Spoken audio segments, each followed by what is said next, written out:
Welcome to the world of மொக்க comedy. இன்னைக்கு நாம ஒரு காமெடியை பார்க்க போறோம். அதுல இருந்து நாம இங்கிலீஷும் கத்துக்க போறோம். ஸோ ஒரு கல்லில் ரெண்டு கொய்யாக்கா.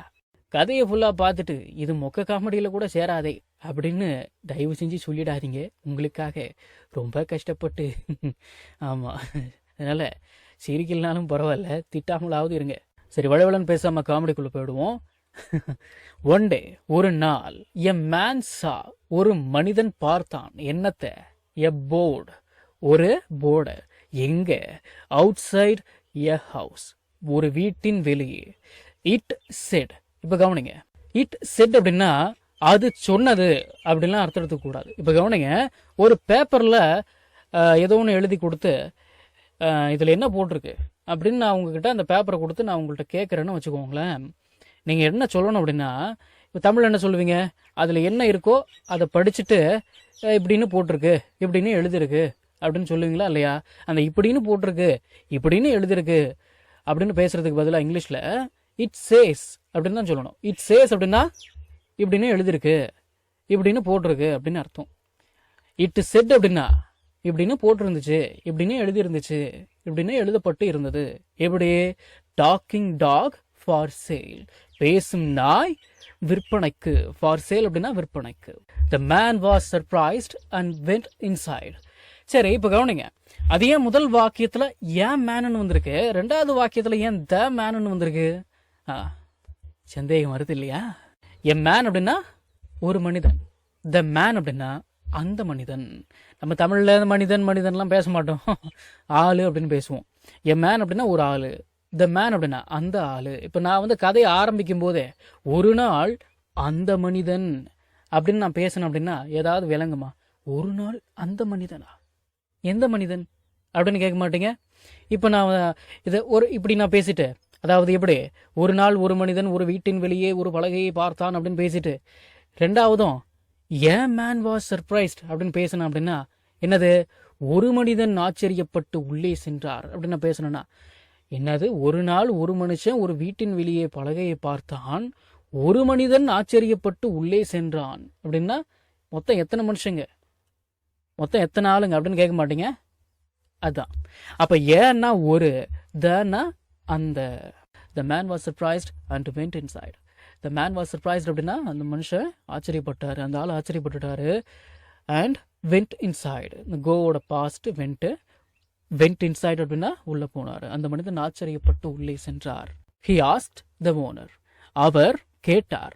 ஹி ஆஸ்க்ட் அப்படின்னா அவர் கேட்டாரு. யார? த ஓனரை. த ஓனர் கேட்டாரு. என்ன கேட்டாரு? Does this dog really talk? இந்த டாக் உண்மையிலே பேசுமா அப்படின்னு கேட்டாரு. த ஓனர் செட், ஓனர் சொன்னாரு, எஸ், ஆமா, ஜஸ்ட் ஆஸ்க் ஹிம், நீங்களே அவனை கேட்டு பாருங்க அப்படின்னு அர்த்தம். இப்போ ஹிம் அப்படின்ற வார்த்தை அவனை, அவரை, இவனை, இவர் அப்படின்னு தான் அர்த்தம். நம்ம வீட்டில் வளர்க்கக்கூடிய நாய்களை அது இது அப்படின்னு பேச மாட்டோம். அவன் இவன், அவ இவ அப்படின்னு தான் பேசுவோம் இல்லைங்களா? சரி, அந்த அர்த்தத்தில் அவர் சொல்கிறாரு. எஸ், ஜஸ்ட் ஆஸ்க் ஹிம், நீங்களே கேட்டு பாருங்க. இப்போ ஆஸ்க் ஹிம் அப்படின்னா அவனை கேளு, ஜஸ்ட் ஆஸ்க் ஹிம் அப்படின்னா நீயே கேட்டுப்பார், கேட்டுப்பார், நீங்களே கேட்டு பாருங்க அப்படின்னு அர்த்தம். அதாவது என்ன அர்த்தம்? நீங்களே அவங்ககிட்ட கேட்டு பாருங்க அப்படின்னு அர்த்தம். The man looked at the dog. இந்த லுக்கு வந்துட்டாலே பக்கத்தில் அட்டு வந்துடும். லுக் அட் மீ, என்ன பாரு. லுக் அட் ஹிம், அவனை பாரு.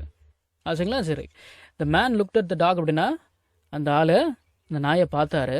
அண்ட் ஆஸ்ட், அப்புறம் கேட்டாரு. என்னது கேட்டாரு? வாட் இஸ் யுவர் நேம், உன் பேர் என்னன்னு கேட்டார். உன் பேர் என்ன அப்படின்னு அந்த மனிதன் அந்த நாயை பார்த்து கேட்டார். த டாக் ரிப்ளைட் அப்படின்னா த டாக் ரிப்ளைட், அந்த நாய் பதில் சொன்னது, மை நேம் இஸ் ராக்கி, என் பெயர் ராக்கி அப்படின்னு. த மேன் வாஸ் ஷாக்ட், அந்த ஆள் அப்படியே ஷாக் ஆயிட்டார். அண்ட் ஆஸ்ட், அப்புறம் கேட்டாரு மற்றும் கேட்டார், வாட் டு யூ டூ, நீ என்ன பண்ற, அதாவது என்ன வேலை பார்க்குற அப்படின்ற மாதிரி கேட்குறாரு. அந்த மனிதன் அதிர்ச்சி அடைந்து கேட்டார், நீ என்ன பண்ற அப்படின்னு. த டாக் செட், அந்த நாய் சொன்னது, ஐ used to help the police. இப்போ கவனிங்க, ஐ யூஸ் டு அப்படின்னு ஒரு வாக்கியத்துல வந்துட்டாலே அதுக்கு என்ன அர்த்தம்னு கேட்டீங்கன்னா, ஒரு காலத்தில் நான் ஒரு செயலை செய்து கொண்டிருந்தேன், தற்பொழுது அந்த செயலை நான் செய்யவில்லை அப்படின்னு அர்த்தம். I use to help the police அப்படின்னா, நான் ஒரு காலத்துல போலீஸுக்கு ஹெல்ப் பண்ணிட்டு இருந்தேன், பட் நவ் ஆனால் இப்பொழுது I just got this house. என்ன சொல்லுது? நான் போலீஸுக்கு உதவி பண்ணிட்டு இருந்தேன், பட் நவ் இப்பொழுது நான் இந்த வீட்டை தான் பாதுகாத்துட்டு இருக்கேன். The man got very excited அப்படின்னா, I got very excited அப்படின்னா, I got very excited. நான் ரொம்ப எக்ஸைட் ஆயிட்டேன். The man got very excited and asked. அந்த ஆளு ரொம்ப சந்தோஷப்பட்டு கேட்டாரு ஓனரை, how much is this dog? இந்த நாயினுடைய விலை எவ்வளவு? இந்த நாயோட விலை எவ்வளவு? The owner said அப்படின்னா, ஓனர் சொன்னாரு, only 200 rupees. வெறும் 200 ரூபாய் தான். The man shouted. What? அந்த மனிதர் கத்தினார். What? என்ன? Such a talented dog for just 200 rupees? இந்த மாதிரி ஒரு திறமையான டாக் வந்து 200 ரூபாய் தானா? Why so cheap? ஏன் இவ்வளவு சீப்? such அப்படின்னா இந்த மாதிரி அப்படின்னு அர்த்தம். such a talented dog அப்படின்னா இந்த மாதிரியான ஒரு திறமையான டாக் அப்படின்னு அர்த்தம். என்னது பேசுற நாய் வெறும் 200 ரூபாயா? என்ன இது ஆச்சரியமாக்கிது அப்படின்னு நமக்கே ஒரு சந்தேகம் வரதான் செய்யுது இல்லையா? சரி, ஓனர் என்ன சொல்றாருன்னு பார்ப்போம். காமெடி வரப்போகுது, சிரிக்கிறதுக்கு ரெடியா இருங்கோ. The owner laughed and said, அந்த ஓனர் சிரிச்சுக்கிட்டே சொன்னாரு, because he is a big liar. ஏன்னா இவன் ஒரு மிகப்பெரிய அண்ட புழுகுங்க. இவன் he never worked with the police. இவன் போலீஸ் கிட்ட வேலையே பார்க்கல. never அப்படின்னா ஒருபோதும், he never worked அப்படின்னா இவன் வேலையே பார்க்கல with the police, போலீஸுடன். Everyone loft.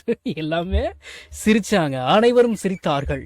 நானும் சிரித்தேன், நீங்களும் சிரித்திருப்பீர்கள் என்று நான் நம்புகிறேன். டாடா. நம்ம தமிழ்ல பேசக்கூடிய அன்றாட வாக்கியங்களை இங்கிலீஷ்ல இப்படி பேசலாம்னு சொல்லி ஒரு 1000க்கும் மேற்பட்ட ஆங்கில வாக்கியங்களை தமிழ்ல மொழிபெயர்த்து ஒரு 5 பிடிஎஃப் நான் ரெடி பண்ணி வச்சிருக்கேங்க. ஒரு பிடிஎஃப் பிரைஸ் வந்து பாத்தீங்கன்னா 50 rupees. ஆனா இந்த 5 பிடிஎஃபையும் நீங்க 250 ரூபாய் கொடுத்து வாங்க தேவையில்லை. ஜஸ்ட் 199 rupees பே பண்ணி நீங்க வாங்கிக்கலாம். இந்த பிடிஎஃப்ஸ்ல இருக்கக்கூடிய 1000 வாக்கியங்களும் பேசக்கூடிய வாக்கியங்கள் தானே தவிர இந்த சென்டென்ஸ் கொடுத்து வச்சிருக்காங்களே இதை நான் எங்க பேச போறேன் அப்படின்ற ஃபீலே உங்களுக்கு வராது. இதை நீங்க பிடிஎஃப் ஃபார்மேட்ல வாங்கிக்கிறதால உங்களுடைய ஃப்ரீ டைம்ல பிடிஎஃப் ஓபன் பண்ணி போன்லயே லேர்ன் பண்ணிக்கலாம். நீங்க பணம் அனுப்பின உடனே வாட்ஸ்அப் மூலமா உங்களுக்கு 5 பிடிஎஃபையும் அனுப்பிடுவேன். So what are you guys waiting for? ஸ்கிரீன்ல தெரியுற நம்பருக்கு இப்பவே வாட்ஸ்அப் பண்ணுங்க, இல்லனா கால் பண்ணுங்க.